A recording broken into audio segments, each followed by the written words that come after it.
Workhouse Lane was suffused with the gentle sound of birdsong last week.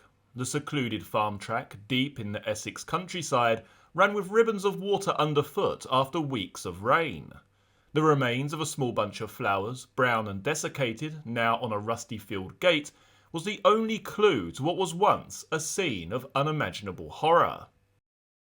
In the first bleak sunlight of December the 7th, 1995, two men were tramping through the snowy fields near the village of Rettendon on the way to feed their pheasants. They came across a dark blue Range Rover where the lane meets open fields. Its doors were locked, but the sunroof strangely open. Through the blood-splattered windscreen they saw the slumped bodies of three men, victims of a cold and calculated massacre. Inside the car were Pat Tate, Tony Tucker and Craig Rolfe, local underworld figures. Tucker was head of a security firm that controlled the supply of drugs in nightclubs across Essex and South London, with a sideline in debt collecting and punishment beatings. Tate, a bodybuilder, was Tucker's enforcer. Rolfe, shortly before his own death, had helped murder a small-time drug dealer who had crossed the firm. Each man had been shot through the back of the head, so swiftly they had no time to react, let alone retaliate. Rolfe's hands were still on the steering wheel and his foot on the brake. Tucker was holding his mobile phone. Tate took a bullet in the stomach to immobilise him before he too was shot in the head. Jack Womes, 39, a local motor mechanic who had served time for insurance fraud, and Mick Steele, 52, a known drug importer, were convicted of the murders in January 1998 and given triple life sentences. The conviction rested on the word of a supergrass, Darren Nichols, a paid police informant and drug dealer with convictions for dishonesty. Nichols told the court a compelling story of being the unwitting getaway driver on the night of the killings. He said he had dropped Womes off in Rettendon, then at 7 p.m. Womes called and asked to be picked up at the end of Workhouse Lane. There, Womes and Steele got into the car, dripping with blood. Nichols told the hushed Old Bailey courtroom, Steele said he felt like the angel of death. Womes and Steele have always maintained their innocence. Womes' brother John has campaigned tirelessly since they were arrested, but all of a sudden he has real hope.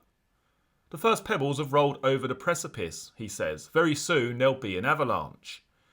New evidence suggests the story the men told of their whereabouts on the night of the murder is true, and that Nichols' account was the pack of lies he allegedly confessed it to be to a fellow supergrass before the trial. This man, an inmate on the supergrass unit at Wood Hill Prison, where all the inmates are known as blogs to protect their identity, has now come forward. His name has been passed on to the Criminal Cases Review Commission, which has the power to send the case to the Court of Appeal. Womes admits he was in Rettendon on the night of the murder, but says Nichols had asked him to fetch a broken-down car from the car park of the Wheatsheaf pub. New sophisticated telephone tests suggest Womes is telling the truth. Of 41 calls made by an expert using Womes' telephone along the length of Workhouse Lane, none connected to the sector picked up by Womes' call on the night of the murder. A third of the calls made from the Wheatsheaf car park did. The forensic engineer's report says it's rather more likely that he, Womes, was at the Wheatsheaf than in Workhouse Lane. Chris Bowen, the solicitor who represented the men at trial, is so convinced their convictions were a miscarriage of justice that he is working on their appeal without charge. He said, quote, "Two men were convicted of a triple murder on the evidence of a man who was himself a suspect, a self-confessed liar, convicted criminal and dishonest police informant," he says. Frankly, that is scandalous. Nobody denies there were links between the men. In 1992, both Jack and John Womes went to prison for helping a friend to get rid of a car so he could claim on the insurance. They were sentenced to 16 months for a first offence. In Hollesley Bay Open Prison, John struck up a friendship with his cellmate Pat Tate and introduced him to Jack. After a fortnight, Tate and John were moved to another prison. Steele was also at Hollesley Bay, as was Nichols. They all lived in the Essex-Suffolk area and kept in touch. The Rettendon killings would have caused a sensation at any time, but the shootings came less than a month after the death of Leah Betts, the policeman's daughter who collapsed after taking an ecstasy tablet at her 18th birthday party. By May, 6 months after the murders, the police seemed no closer to the killers. John Womes believes it was desperation to close the case that led them to fall for Nichols' story.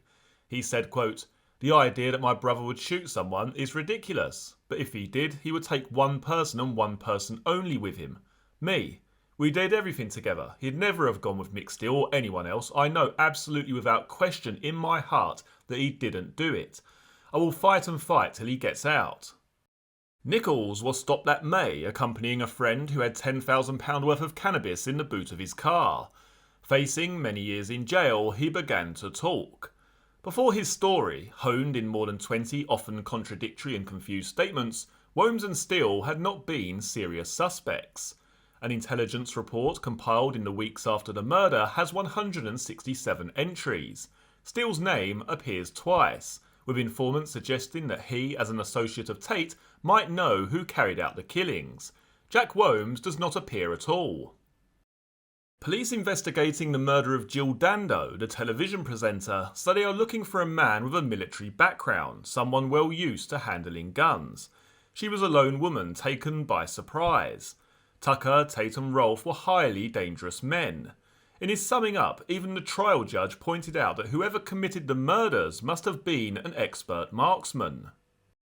Yet Womes says that though his father and youngest brother have licensed shotguns, the family lived on a farm in Suffolk, Jack was never interested.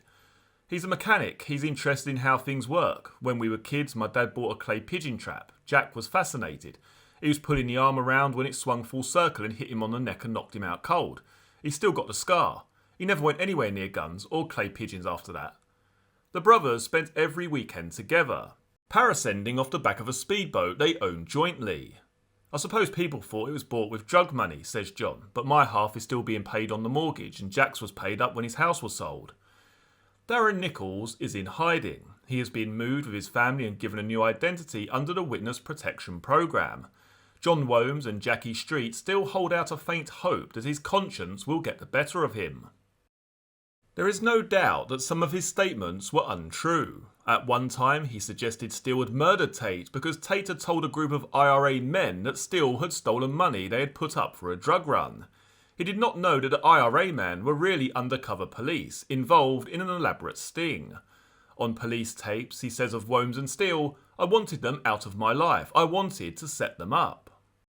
Jack Womes is in Whitemoor Prison, Cambridgeshire. He is a top security category AA prisoner, whose whereabouts must be logged every 15 minutes. He has learnt to read and write in prison, taken woodwork courses and started doing technical drawing on computers. He has a good relationship with the prison officers. John says he and his brother are so alike that when he went to visit recently, one joked that if he wanted to slip out the back door, they'd keep John in till he came back. "No way," said Jack. "When I leave here, I'm going out the right way, out the front door." If you would like to learn more about the Range Rover murders, then click on the video in front of you now.